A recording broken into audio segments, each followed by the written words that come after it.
malaikat diciptakan dari cahaya, bukan roh. Udah dengar. Karena kalau Jibril itu menyandang Ruhul Kudus, itu kagak mungkin. Ya, kenapa? Karena sifat-sifat pengajaran Jibril, tindak tanduk Jibril, itu tidak sesuai dengan nama kudusnya. Kita buka di dalam hadis Musnad Ahmad 17898. Oke? Muhammad bersabda pada Hasan bin Sabit, cacilah kaum musyrikin itu dengan syairmu karena Ruh Kudus besertamu. Tidak mungkin itu Ruh Kudus itu dipakai untuk mencaci maki. Ini siapa yang ngajarin? Kudus itu terhindar dengan cacian, caci maki. Nah ini karena apa? Karena tidak tahu apa itu kudus. Bahkan di dalam Quran Allah tidak bisa menjelaskan kudus itu apa, suci itu apa. Ya. Dan kita buktikan lagi bahwa Jibril itu tidak memenuhi kriteria sebagai Ruhul Kudus di dalam Sahih Bukhari 2983. Ini pengajaran Jibril yang disampaikan kepada Muhammad. Muhammad bersabda, Jibril berkata kepadaku, siapa yang meninggal dunia dari umatmu dengan tidak menyekutukan Allah dengan suatu apapun, maka dia pasti masuk surga atau tidak akan pernah masuk neraka. Muhammad bertanya, sekalipun dia berzina atau mencuri? Jibril berkata, ya sekalipun dia berbuat dosa itu. Ini sesuatu yang tidak seperti Tuhan kehendaki. Ini pengajaran kejahatan. Jadi yang mengajari dosa masuk surga itu hanya setan, hanya iblis. Nah kalau Jibril ini adalah Ruh Kudus, itu sangat tidak mungkin. Sebab kekudusan itu tidak pernah melegitimasi dosa masuk surga. Dosa itu masuk neraka, tapi Jibril di sini melegitimasi dosa itu masuk surga. Jadi Jibril itu tidak memenuhi kriteria sebagai Ruh Kudus.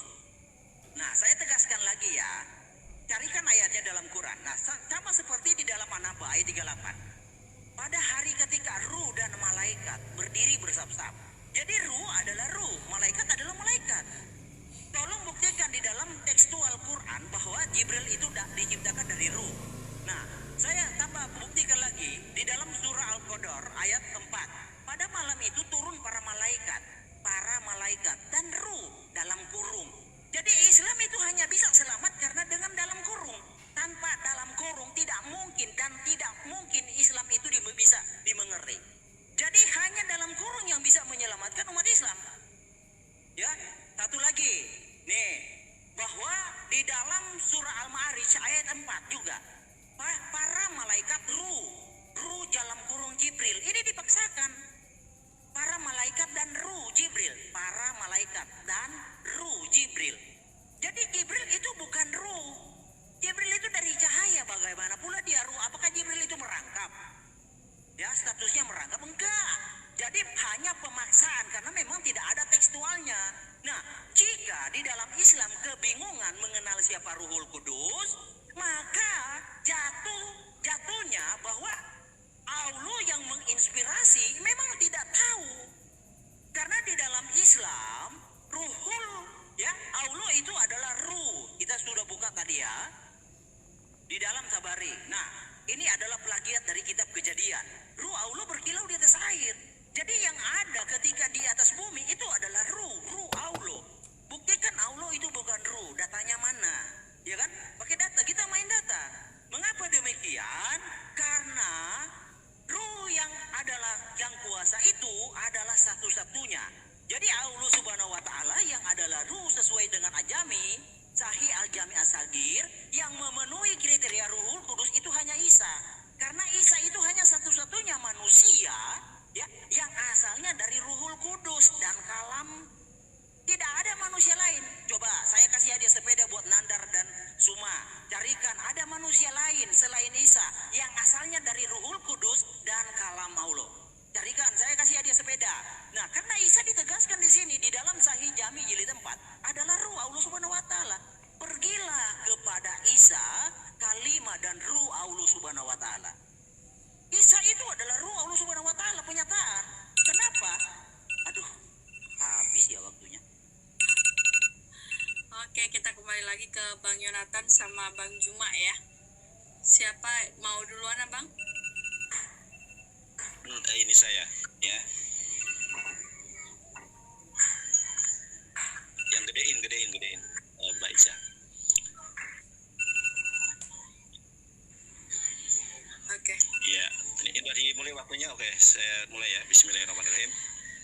memang ya, tidak ada debater Kristen di Indonesia yang mengerti original teks baik Arabik, Ibrani, dan Yunani. Jadi mereka berasumsi semata, saudara-saudari yang terkasih. Berbeda dengan debater Muslim ya, ada masing-masing fact-nya. Nah di sini saudara, ben kamaata sudah saya ini kan ya, sesuatu itu harus kembali kepada original teks. Karena kalau ben di dalam bahasa Ibrani itu artinya anak. Tetapi kalau Anda ke Israel, tanya orang Israel, ben kamaata, Anda maknai ben ini sebagai anak, akan ditertawakan. Karena ben kamaata artinya berapa umur kamu. Makanya untuk memahami kitab suci harus mengenal original teks. Kalau terjemahan tersesat Anda. Contoh, ya di dalam Greek Bible Online. Saya tadi sudah sampaikan, saya ulangi karena memang tidak ada satu manusia Kristen pun yang sanggup menjawab pertanyaan saya. Ini original teks ada tanda kurung loh. Coba Anda cari di dalam Al-Quran. Tidak ada teks original Al-Quran ada tanda kurung. Tapi di dalam Biblos berjibun. Nanti suatu saat kita akan buktikan ya dengan tema Biblos atau Al-Quran yang firman Tuhan. Nah saudara, kalau kita mengacu kepada perjanjian baru ya, Roh Kudus itu adalah Tuhan dengan kasta tertinggi saudara. Saya bacakan ya di dalam Lukas 12 ayat 10. Setiap orang yang mengatakan sesuatu melawan anak manusia Yesus, ia akan diampuni. Tetapi barang siapa yang menghujat Roh Kudus, ia tidak akan diampuni. Lukas 12 ayat 10 menyatakan dengan terang benderang bahwa Roh Kudus itu adalah makhluk ciptaan Tuhan yang siapa menghujatnya itu tidak akan diampuni. Ini adalah sosok Tuhan tertinggi di dalam kekristenan. Saya bertanya berulang kali saudara, dari tadi yang bergantian tidak ada satupun yang mampu menjawabnya. Kalau Roh Kudus adalah Tuhan di dalam perjanjian baru, harusnya dia Tuhan di dalam perjanjian lama. Kita cari saudara, saya buktikan ya. Ini zaman digital, kita buktikan saudara, saudari yang terkasih ya. Coba kita cari di dalam ini ya, di dalam perjanjian lama kata menyembah roh. Nah ya, kalau menyembah Allah ada saudara. Ya, menyembah Tuhan itu ada tuh, menyembah Tuhan. Coba kita tulis menyembah Roh Kudus. Menyembah roh. Ya, kita menyembah roh aja dulu. Ada enggak? Ya, menyembah roh. Menyembah roh tidak ditemukan karena memang Roh Kudus itu bukan Tuhan, dia adalah makhluk ciptaan Tuhan. Ini malah si Herdi mengatakan Roh Kudus Jibril tidak relevan dan lain sebagainya. Yang kita bahas adalah tentang ketuhanan, bukan Roh Kudus adalah Jibrilnya. Yang entry point-nya adalah Roh Kudus Tuhan, Yesus Tuhan atau bukan. Ternyata bukan saudara.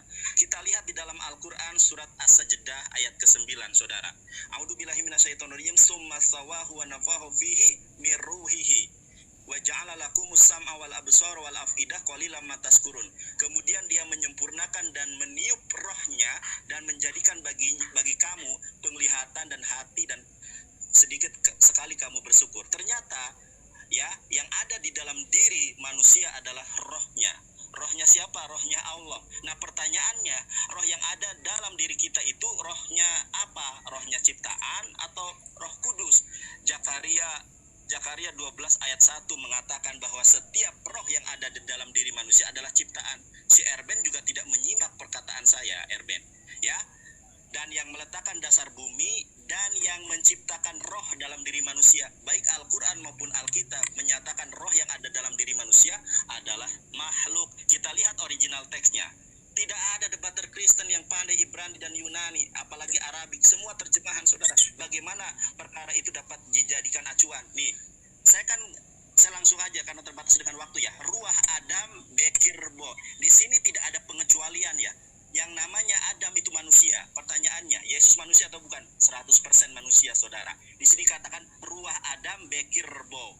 Tidak dikatakan di sini, sekali lagi ya Erben, tidak dikatakan ruah Adam Milbado Bekirbo. Tidak ada ruah Adam ya Milbado Yesus atau Yehosua Bekirbo. Tidak ada di situ. Ini umum. Siapapun yang namanya manusia ada rohnya, dia adalah ciptaan. Tadi Herdi menjanjikan sepeda. Inilah ya kalau tahu kaum terjemahan. Di dalam Al-Quran sangat jelas. Di dalam Quran surat Al-Imran ayat 69. Inna masala Isa indallahi kamasali Adam. Khalaqahu min turabin tsumma qala lahu kun fayakun. Bahwa Isa dan Adam itu semisal, dia adalah ciptaan Tuhan saudara. Kemudian di dalam anggrek durung iki rek. Ngopo ta? Sabar deh. Ono. Beliin makan. Oke, kita lanjut Bang Juma ya. Bang Juma. Oke, terima kasih. Bentar Ya, ya. Udah, oke. mulai ya. Jadi, oke. Jadi ketika berbicara mengenai Nabi Isa alaihissalam yang Anda katakan sebagai roh dan dia adalah kalam, kami umat Islam itu sampai pada final pemahaman tentang apa yang Nabi Isa ajarkan. Ya, Nabi Isa alaihissalam mengajarkan dirinya untuk menyembah kepada Allah. Jadi mau Anda seperti apapun caranya untuk mengkaji Islam, umat Islam itu tidak akan pernah goyah dengan imannya meski berjuta link yang Anda gunakan dengan berbagai macam cara. Kenapa kami umat Islam paham tentang ajaran Nabi Isa? Nabi Isa ketika datang di dalam Al-Quran menjelaskan makul tulahum illa ma amartani bi ani abudullah rabbi wa rabbakum. Nabi Isa yang Anda bawa tadi, yang Anda katakan bahwa dia adalah kalam, dia adalah roh Allah, dia adalah kalamullah, dia adalah ruhullah. Justru Nabi Isa mengajarkan untuk menyembah kepada Allah.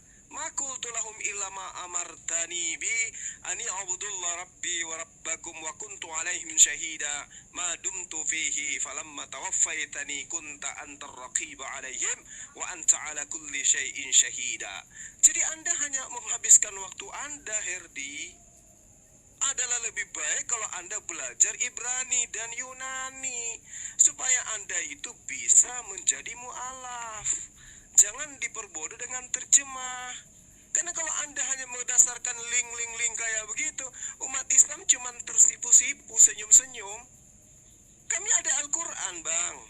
Al-Quran membentengi kami. Mau dengan pola apapun yang Anda gunakan, tidak mempan bagi kami. Anda mengatakan ada di dalam kitab sahihah. Itu kami tidak peduli.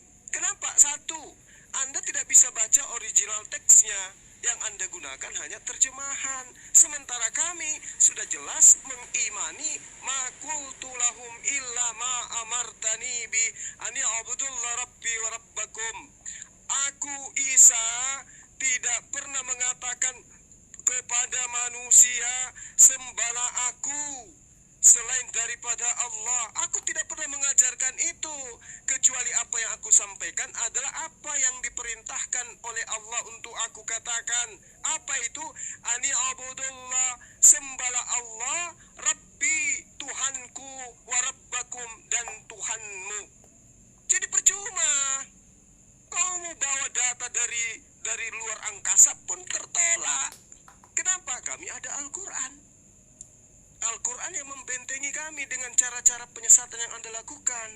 Nabi Isa itu mau dia kalimatullah, mau dia ruhullah, ternyata dia endingnya apa? Mengajarkan menyembah kepada Allah, Tuhannya dan Tuhannya umat manusia. Nah, kembali kepada pengajaran umat Islam. Di dalam Al-Quranul Karim diterangkan, Allahu la ilaha illa huwal hayyul qayyum. Dia maha hidup. Yang tidak maha hidup itu yang butuh roh untuk bernapas, dan itu Yesus. Coba kita bayangkan kalau Yesus itu tidak ditiupkan roh di dalam jasadnya, maka inna lillahi wa inna ilaihi rajiun. Yesus hanya menjadi mayat. Ini yang Anda tuhankan. Makhluk yang dikasih roh, makhluk yang punya roh, makanya dikatakan ruhullah. Dia adalah seenggok daging yang kemudian ditiupkan roh dari Allah atau roh Allah, kemudian dia hidup. Jadi jangan Anda mengatakan bahwasanya Yesus itu adalah Tuhan, Isa itu adalah Tuhan, dan Tuhan Allah SWT itu bukan Tuhan karena tidak ada roh di dalam dirinya. Dikatakan bahwasanya Allah itu la ilaha illa huwal hayyul qayyum. Dia maha hidup Yesus dihidupkan, Yesus dimatikan. Jadi tidak berlaku bagi umat Islam Tuhan yang Anda promosikan itu, kawan. Oke, tertolak ya. Masih ada waktu? 12 detik lagi. Oke. Bang. Jadi ketika Anda mengatakan ruhullah, kemudian kalimatullah, saya katakan kepada Anda, ruhullah artinya ruh Allah, artinya roh dari Allah, kalimatullah artinya kalimat dari Allah, perkataan Allah, kehendak Allah. Demikian. Terima kasih. Oke, kita Oke.